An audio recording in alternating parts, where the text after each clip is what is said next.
Askreddit, what do you consider to be the biggest scam? Luxottica owning 90% of the glasses industry and artificially inflating the cost of a pair of glasses made of plastic into the hundreds of dollars when the 10% of companies not owned by them, i.e. Warby Parker and Zenni Optical, can do it for a third of the price. Having to pay for daily parking at your place of employment. Free parking is listed in my work's benefits guide as a perk. WTF do you mean it's a freaking perk? I come to work. Parking should always be free. FFS, I have to park in your lot. Consider yourself lucky. Parking at my job is $100 month and I had to negotiate with my employer to pay for it. They only went 50/50 on it, so I still pay $50 month just to be able to go to work. Elmao. Ticketmaster. Yes! And all the resellers like StubHub, SeatGeek and Vivid. The amount of fees they are allowed to add to tickets is highway robbery. Why are fees based on percentages rather than a flat fee? I recently bought 3 tickets for around $300 in each, and the total fees were an additional $400. And WTF, and the fact that tickets can be resold for astronomical amounts of money. Hello Eras Tour is out of this world. Something has to be done about it. And the artists aren't profiting off of these markups and fees. It's so difficult to see a live show these days without breaking the bank, especially considering the fact that people used to easily buy tickets before it without paying extra fees. But unfortunately, many concerts, sports events, etc. force their tickets onto these sites. Printer ink. My printer cost $50, but replacing all the cartridges costs $75, and make it make sense. Laser printer. Upfront cost, but pays in dividends. The biggest scam is one we all just accept and take anyway. Like commercials on paid subscriptions, and sites that we can only use if we sign away all indemnity. My favorite thing about my Amazon TV now is that upon powering on, it's immediate ADS. Wasn't that way when I bought it. They just find new ways to sneak them in, and there's nothing we can do about it. Marketing is a remarkably easy career choice these days now that all product integrity has been thrown out the door. Multi-level marketing. Working for money is a job. Working for no money is slavery. Working while losing money is an MLM. Back when I was probably 18/19 years old, I'm 34 now, I had a co-worker who told me about this business, obviously never went into detail about anything but told me they were having a conference. I showed up, I was at all with the speakers, but at the end of it, I was still genuinely confused on what this business even was. Then I learned about MLM afterwards and discovered what it's all about. I gotta say, the people that are in them, God bless. There's a YouTuber named Always Marco, been following him for years now, and he's made plenty of videos on taking down some MLM companies. It's great. Health insurance in America. Paying $400 in monthly only to still have a $5,000 in deductible and argue with insurance companies about in-network doctors. It's basically paying for the privilege of paying more. The US government pays more per citizen than countries with universal. This is outside the individual costs via private insurance. It's a billion-dollar industry based on consumer ignorance. It's not ignorance when it's made up. Buy something from a store and the price is on the shelf. Shop around and find it for a lower price. Cost of healthcare is made up. You never know until the made-up bill arrives that the insurance made up what they cover. Alkaline water. It does nothing. It's just bad-tasting water. Nothing marketing claims is true. Payday loans. The interest rates are atrocious. They prey on the poor. Internet service providers advertising up to certain speeds. I'm paying for up to 100 but getting 15 on a good day. It's like paying for a full tank of gas but only getting a quarter.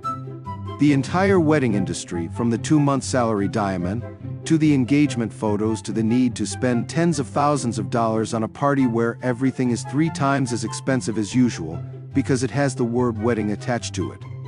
Not to mention wedding venue prices. Absolutely ridiculous. Subscription software.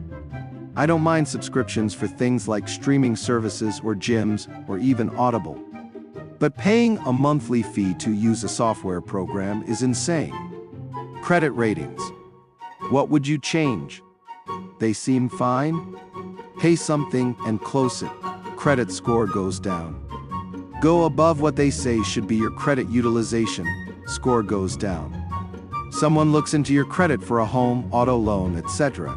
Credit goes down. Make a late payment, credit goes down. Make any mistake or have a life event where you can't pay your bills, and you will live with ruined credit for years. It's easy to ruin and extremely difficult to fix. It's a scam. The biggest scam is the promise of easy money. Whether it's get-rich-quick schemes, pyramid schemes, or crypto scams, they all prey on people's desire for a quick buck. Funerals, weddings, and pretty much every other thing we blindly accept have to be insanely expensive without even thinking about it. My one hard rule for when I die is that I want whatever the cheapest legal option is. If they try to upsell or add anything, my answer from beyond the grave is no. So probably donating to science. Subscription models on everything. Cars, ink, TV, useless apps, games you paid full amounts for. Microtransactions ruin games so badly. I mean, the list is endless.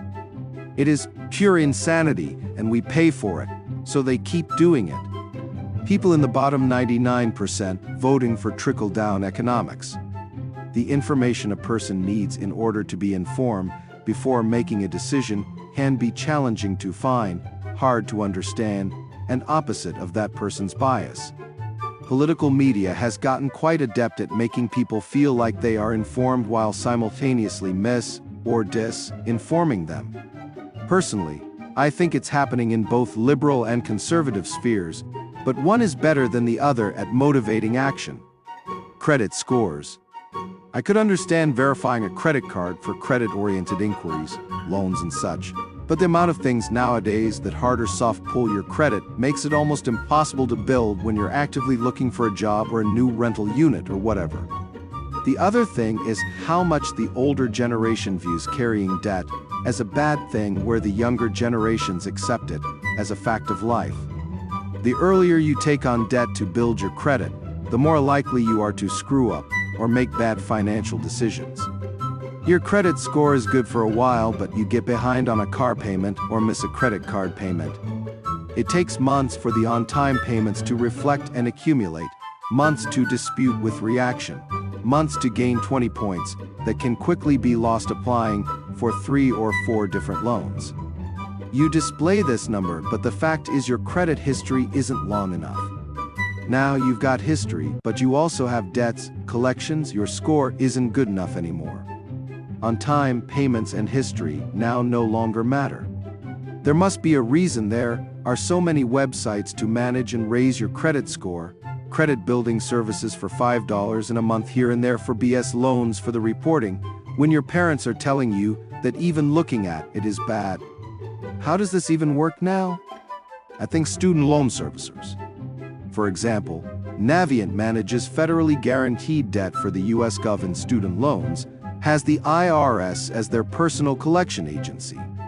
They constantly fuck up to the extent they get dragged in front of congressional hearings, and their CEO is paid $7.7 million annually. Paying for parking. 99% of the time you are there to buy something anyways. It's just a way to milk you more money. Especially considering most have a "we are not responsible for anything" notices. Pure scam.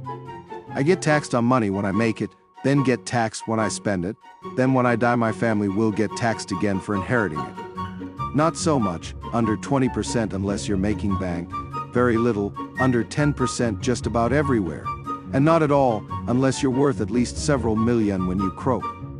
But I see how you're falling for my scam about voting in the interests of the billionaires. Are you in the US? There's no federal inheritance tax, and as of 2025, only 5 states impose one. Each state has different limits before an inheritance tax kicks in, but fewer than 2% of people meet them. As for income and sales tax, yes, those are awful, skewed in a way that hurts the working class more than the wealthy, and should be revised. I know governments need money to operate, but the system as it is doesn't work. Do you know any scams? Feel free to share in the comments below. Please consider supporting the channel by liking and subscribing.